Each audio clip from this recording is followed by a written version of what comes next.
बात 1990 की है। वंशिका उस दिन पहली बार अपने नए हॉस्टल में रहने को आई थी।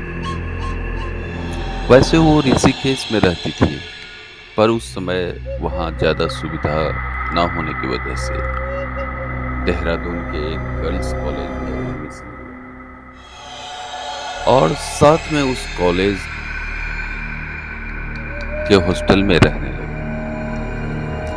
और वो जिस हॉस्टल में रहने आई थी, उस हॉस्टल के बच्चों का कहना था कि यहाँ कई सारे भूत रहते हैं, क्योंकि उनका जो यह हॉस्टल था वो एक कब्रिस्तान के ऊपर बना था। वंशिका देखने में बहुत ही सुंदर थी और उसके बड़े बड़े बाल उसकी उस सुंदरता को और बढ़ाते थे। वंशिका एक रात सो रही थी, तभी उसे ऐसा लगता है कि कोई उसके बालों पर अपना हाथ फेर रहा है। वंशिका सोचती है उसकी मम्मी होगी, इसलिए वंशिका बोलती है, अरे सोने दो ना मानो। इतना ही बोलना था, तभी उसे एकदम से याद आता है वो तो हॉस्टल में थी, तो कौन है जो उसके बालों में अपना हाथ फेर रहा है। यही देखने के लिए वंशिका ने जैसे ही अपनी आंखें खोली तो उसके मुंह से चीख निकलने ही वाली थी। तभी उसके मुंह पर किसी ने हाथ रख दिया। जिसने वंशिका के मुंह पर हाथ रखा था उसने वंशिका से कहा, डरो मत, मैं तुम्हें कुछ नहीं करूंगा। अब मैं तुम्हारे मुंह से हाथ हटा रहा हूं, पर चिल्लाना मत। बातें करते करते दोनों में दोस्ती भी हो गई।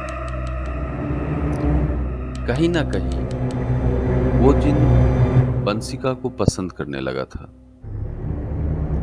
इसलिए वो रोज रात आता और वंशिका के बालों के साथ खेलने लगता। उसके आते ही वंशिका भी जग कर बैठ जाती और पूरी रात बातें करती रहती थी। अब वंशिका भी उस जिन को पसंद करने लगी थी। एक दिन वंशिका सो रही थी, तभी वो जिन आकर उसके बालों के साथ खेलने लगता है। तभी वंशिका की एक रूममेट ने वंशिका के बालों को अपने आप हवा में उठते देख लिया और उन सब ने अपना रूम चेंज कर लिया। अब सब हॉस्टल में वंशिका के साथ रहने में भी डरने लगे थे। वंशिका के घर वाले वंशिका से मिलने आए तो सबने उसके घर वालों को सारी बात बता दी। उसके घर वाले ने सारी बात को समझते हुए वंशिका के पूरे बाल छोटे छोटे करा देते हैं। जिनको उसके बाल सबसे ज्यादा पसंद थे, इसलिए वो कटवाने से मना करे जा रहे थे। रात हुई तो वो जिन रोज की तरह वंशिका से मिलने आया तो उसने देखा वंशिका ने अपने बाल कटवा दिए। जिन को बड़ा ही गुस्सा आया और वंशिका को पूरी रात मारता रहा। उसके चीखने की आवाज पूरे हॉस्टल में गूंज रही थी, पर किसी के अंदर हिम्मत नहीं थी कि वो वंशिका के रूम में चला जाए। और सुबह हुई तो सबने उसके रूम में आकर देखा कि वंशिका पूरी तरह से घायल थी।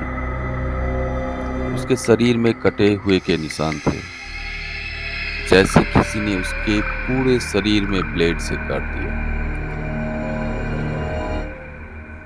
इस हादसे के बाद वंशिका को घर वालों ने अपने साथ ऋषिकेश वापस ले गए।